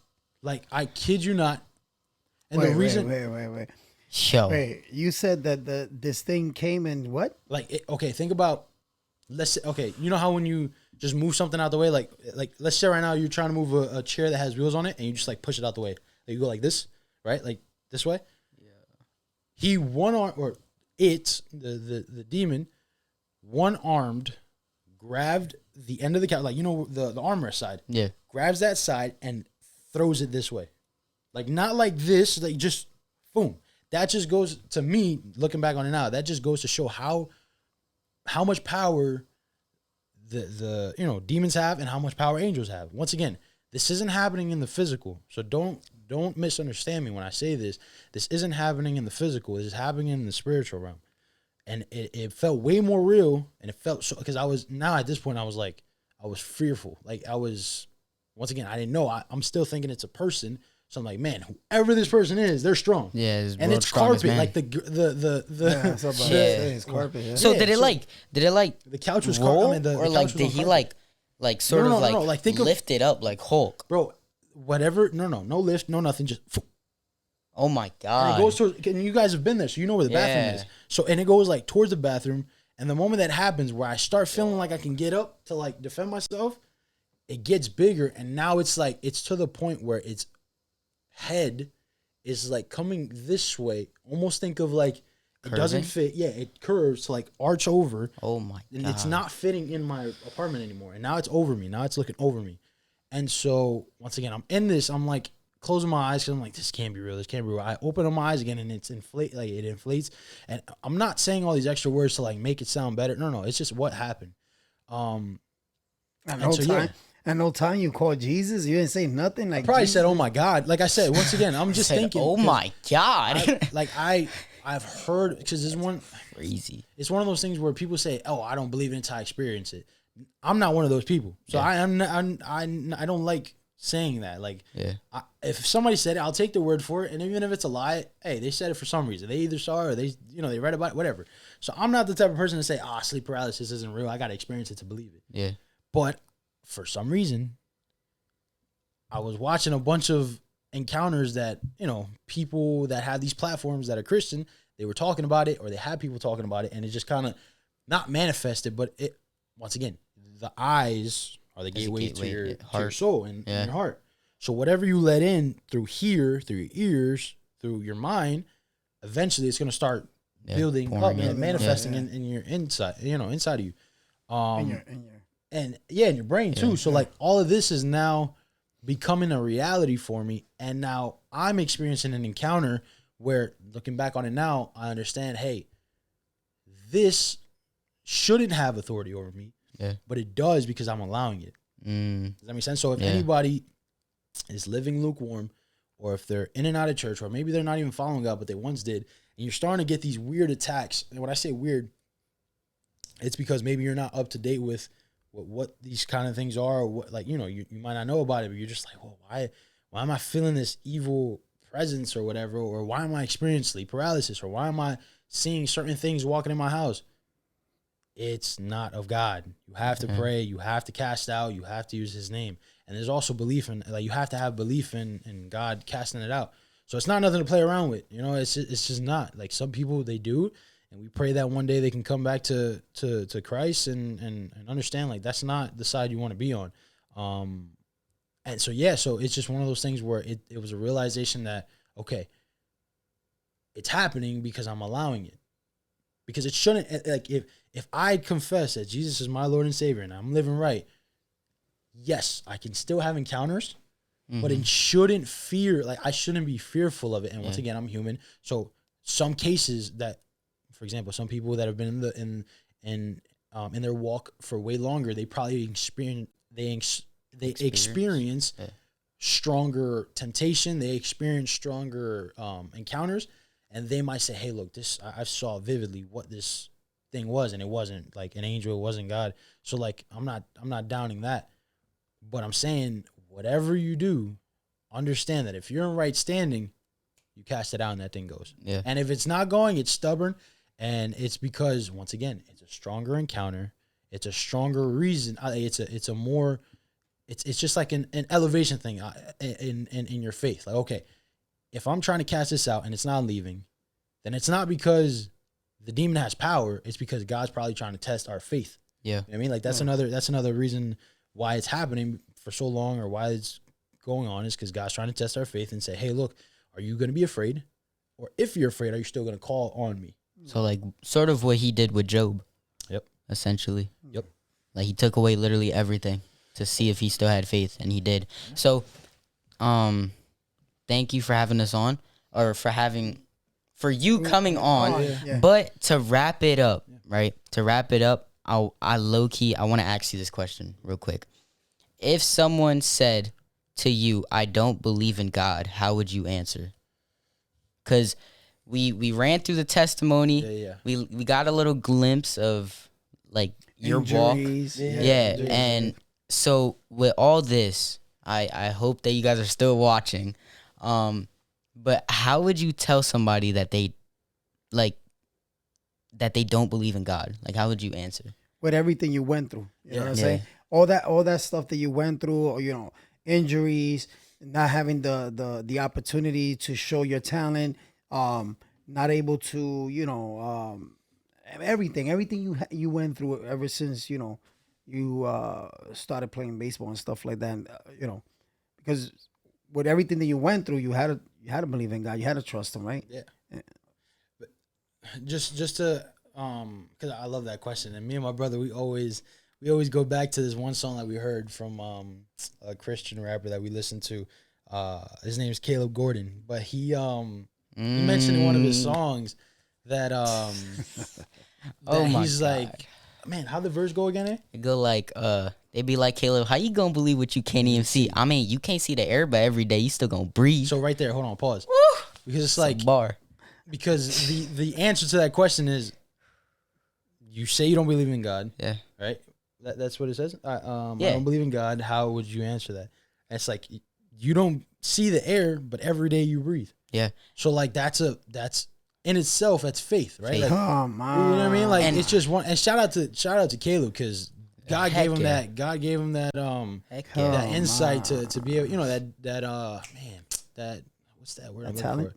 Not only the talent, but just the word to like Yeah. be able to sing that and Yeah. put it in a song, and be able to like make it make sense, because it just it did like So you don't believe goes in God, against- but God gives you everyday life. air, Yeah. like air to breathe, You know, And- and you believe yeah. in that. Like, Yeah. you believe that you're still alive because you're breathing, Exactly. but you And- can't see air, right? Like, Yeah. you can't see it, you can't feel it, like, you know what I mean? Like the only way, and once You can hear again, it. to people that want to make the argument, they'll be like, oh, but if I turn my AC on, I can feel the air coming up, bro. Like that's not like, Yeah. if AC were to be working, it's not because it's air that we could breathe. Like Yeah. we're talking about air coming from Oxygen. trees and Yeah, oxygen, oxygen. And plants. Like, that's Yeah. that's just the people that are, you know, they want to go back and forth with you. Don't let And them do going that, but- going back to like that verse that Caleb said, shout out Caleb Gordon, fire rapper. One day, if you can get on his podcast and God Heck allows yeah. it, he gonna be here. Heck yeah. We're trying to get Johnny Chang. Johnny Chang, you will get on this podcast, right? But going back, God willing. Cliff Connectley, one of the GOATs, right? He says it to, this is when he was like on a college campus. He was like, you go to a Burger King. You don't test if the meat has parasites or anything like that.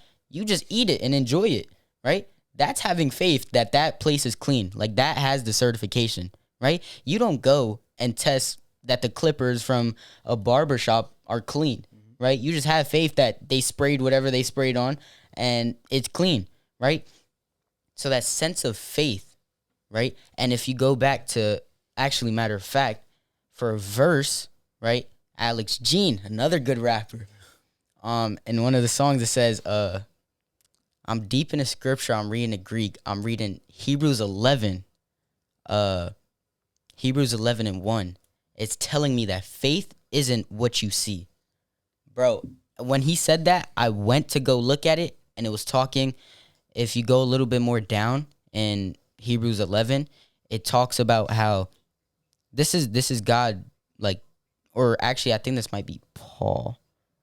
I don't know who wrote Hebrews. It might have been Paul. It's still on, like, It was it's written one of the in books God's that- inspiration, basically. Yeah, exactly. So yeah, it was saying how Abel had faith, right? Cain did like the works and stuff like that, but Cain had faith, so he sacrificed one of his best animals, and God approved that, right? If Noah didn't have faith in the God that he can't see, he would have never went to go build the ark, right? That's Hebrews 11. Is it Hebrews? Yeah. Okay. Yeah, it's in Hebrews 11.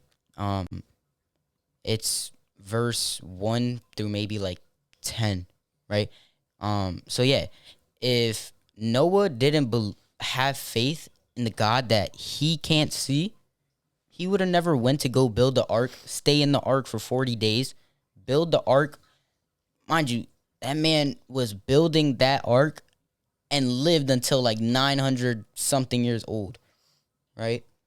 And bro, that's insane. Like faith isn't what you see, right?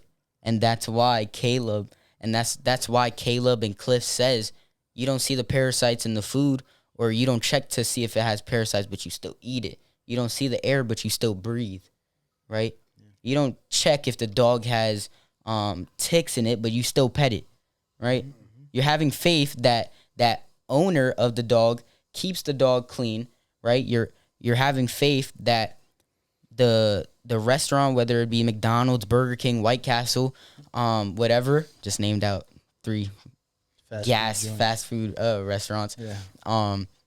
You have faith that the food there and the place that they're working, like they're operating, is just clean, right? Even knowing that they're not known to be the best. Exactly. So faith is what you don't see. As if we go back, what Caleb Gordon said. But yeah. What would you say to that person that doesn't believe, just real quick?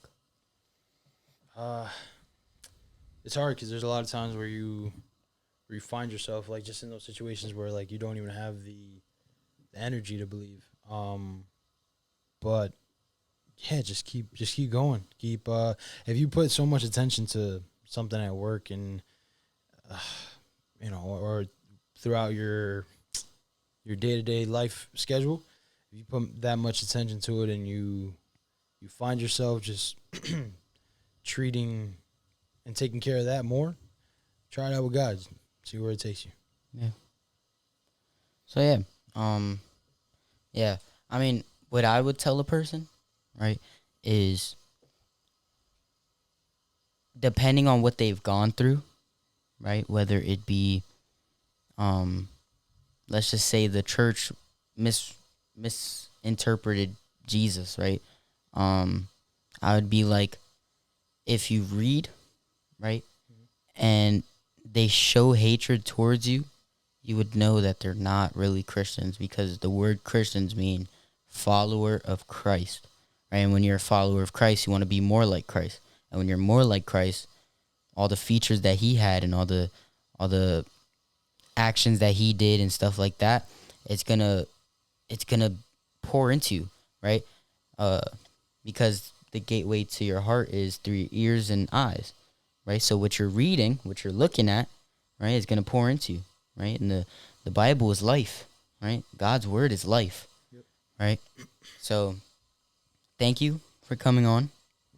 I would love to pray it out.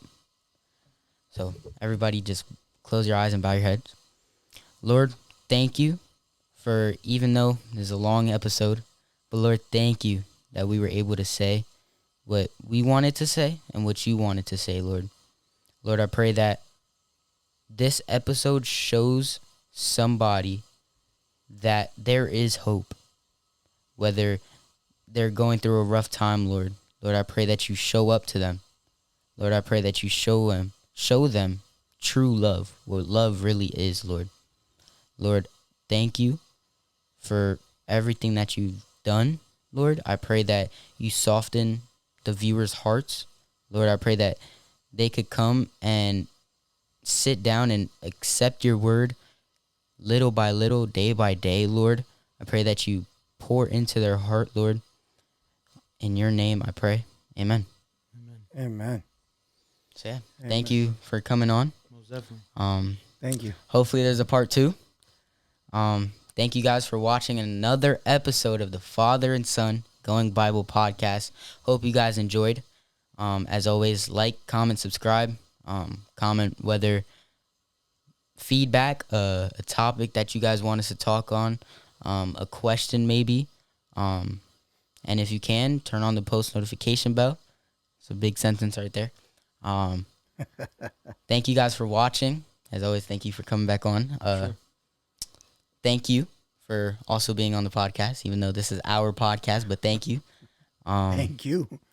But yeah, we'll see you guys on the next episode, episode 6. See you guys later.